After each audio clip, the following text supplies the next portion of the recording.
शहर की तरफ जाती हुई बस जैसे जैसे आगे बढ़ रही थी, राहुल का मन और भी बेचैन होता जा रहा था। रास्ते भर उसने खुद को मजबूत दिखाने की कोशिश की, लेकिन सच तो ये था कि वो अंदर से टूट चुका था।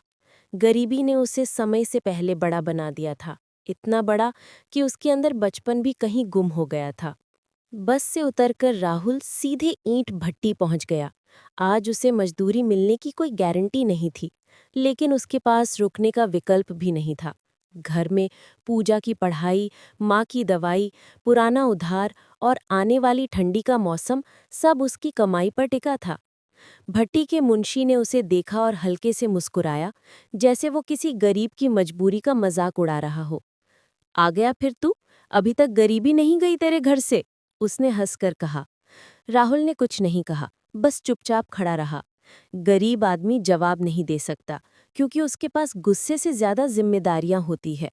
मुंशी ने मजदूरों को पुकारा और काम बांटना शुरू कर दिया। राहुल को भी बुला लिया गया, लेकिन दिन बहुत मुश्किल होने वाला था।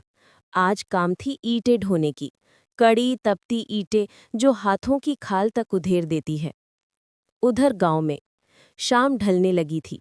राहुल की माँ पानी के लिए कुएं की तरफ जा रही थी और पूजा किताब लेकर मिट्टी के चबूतरे पर बैठी थी। तभी घर के बाहर से आवाज आई। ओ बहन, घर पे हो क्या? राहुल की माँ ने आवाज पहचानी। ये थी उसकी जेठानी, यानी राहुल की चाची विमला, जो मौका पड़ते ही ताने मारने में माहिर थी। हाँ भजाई, आइए।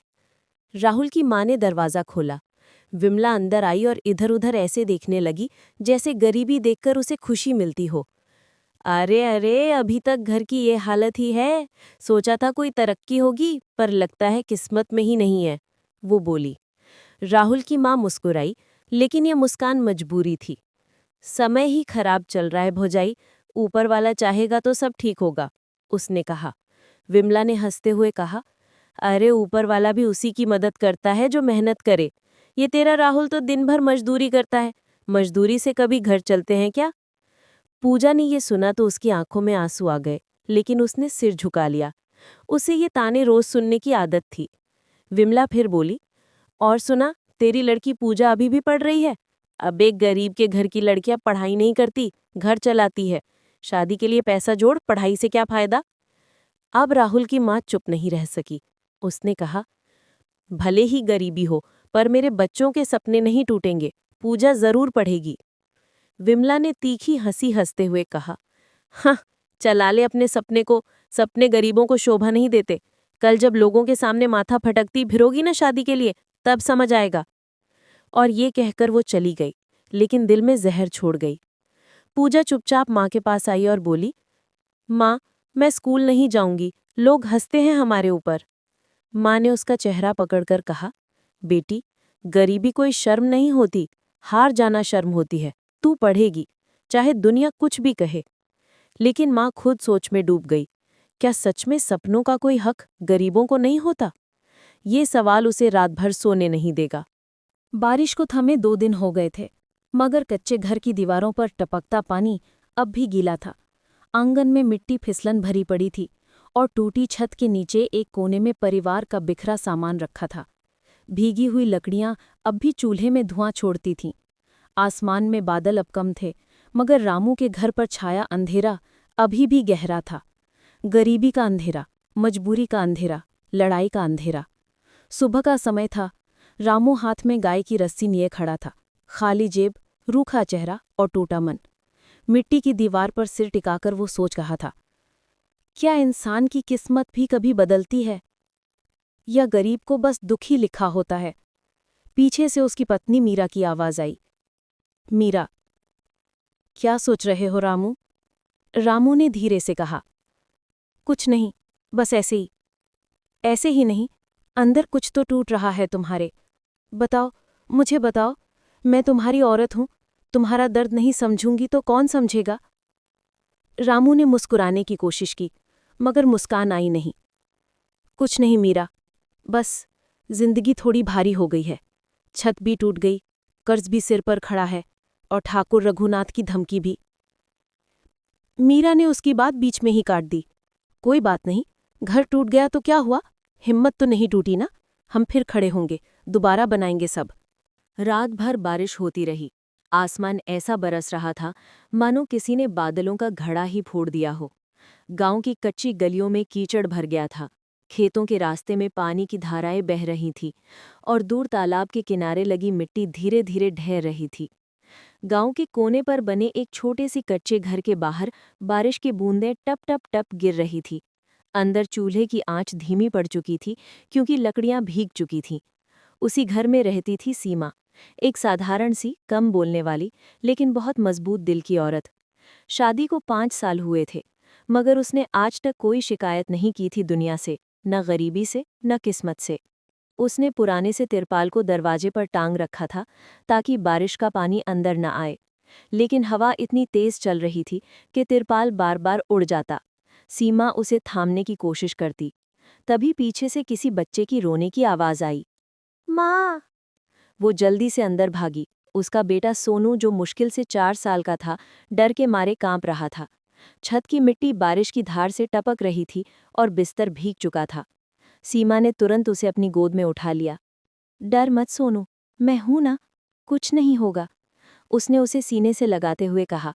लेकिन उसके दिल में डर था। बरसों पुराना ये कच्चा घर अब टूटने लगा था। दीवार के कोने से मिट्टी झड़ रही थी और छत भारी बारिश के बोझ से झुक गई थी। सीमा ने आंचल से बेटे का चेहरा पोंछा और सोचा, काश इस घर की मरम्मत के लिए कुछ पैसे होते। लेकिन घर में कोई बड़ा कमाने वाला नहीं था। पति रवि शहर में मजदूरी करता था, कभी ईंट ढोता, कभी रंगाई पुताई करता। रोज की मेहनत थी पर रोज की आय नहीं। जो थोड़ा बहुत पैसा कमाता था उसमें से आधा तो शहर में खुद का खर्च चला जाता था, जो बचता भेज देता था घर। आज सुबह भी मोबाइल पर रवि का मैसेज आया था, सीमा, इस हफ्ते पैसे नहीं भेज पाऊंगा, काम बंद पड़ा है बारिश की वजह से। उसने जवाब में कोई बात नहीं लिखकर भेज दिया था, लेकिन दिल में वो जानती थी बहुत बड़ी बात थी। तीसरे पहर तक भी बारिश बंद नहीं हुई। चूल्हा जल नहीं पाया था, लेकिन सीमा ने किसी तरह गीली लकड़ियों को फूंक मारकर जलाने की कोशिश की। उसके हाथ काले पड़ गए, आंखों में धुआं भर गया। बच्चा भूखा था। वो चावल उबालना चाहती थी, लेकिन पानी भरने के लिए कच्चे रास्ते से तालाब तक जाना पड़ेगा। उसने मिट्टी की मटकी उठाई और बाहर निकल पड़ी। रास्ते में गांव के लोग भी दिखे। कुछ पानी रोकने में लगे थे, कुछ अपनी फसल की चिंता में डूबे। तभी पीछे से किसी ने आवाज दी, अरे सीमा बहू, इतनी बारिश में कहाँ जा रही हो? वो मुड़ी, देखा सामने पड़ोस वाली शकुंतला चाची खड़ी थीं। सीमा ने कहा, तालाब से पानी लेने जा रही हूँ चाची, सोनू को खाना बनाना है। चाची ने दया भरी नजर से देखा, अरे तेरा घर तो पानी से भर गया होगा, छत भी तो पुरानी है तुम्हारी। सीमा ने मुस्कुराने की कोशिश की, सब ठीक हो जाएगा चाची, भगवान है ना। चाची ने एक गहरी सांस ली, फिर बोली, हिम्मत रखना बहू, गरीब का भगवान ही तो होता है जो उसे जीने की ताकत देता है। सीमा ने सिर हिलाया और आगे बढ़ गई। पानी भरकर लौटते वक्त उसने पड़ोस घरों को देखा। कुछ के पास पक्की छतें थी, कुछ ने टिन वाली छत लगा रखी थी। एक घर ऐसा भी था जो बारिश में चमक रहा था। वो था रघु काका का घर, गांव का सबसे अमीर आदमी। लेकिन उसकी सोच गरीबों के लिए जहर से भी खराब। रघु काका गांव के ऊपर वाले हिस्से में रहते थे, जहां कच्चे घर नहीं होते। उनके घर के सामने से गुजरते हुए सीमा ने देखा, वो खड़े होकर अपने नए बने वरांडे को निहार रहे थे। लकड़ी का साफ दरवाज़ा, पलस्तर की दीवार, नीली पक्की छत, सब कुछ चमचमाता हुआ। रघु ने उसे देखा और हंसकर बोला, सीमा बहू, इतना पानी, तुम्हारा घर बच पाएगा कि नहीं?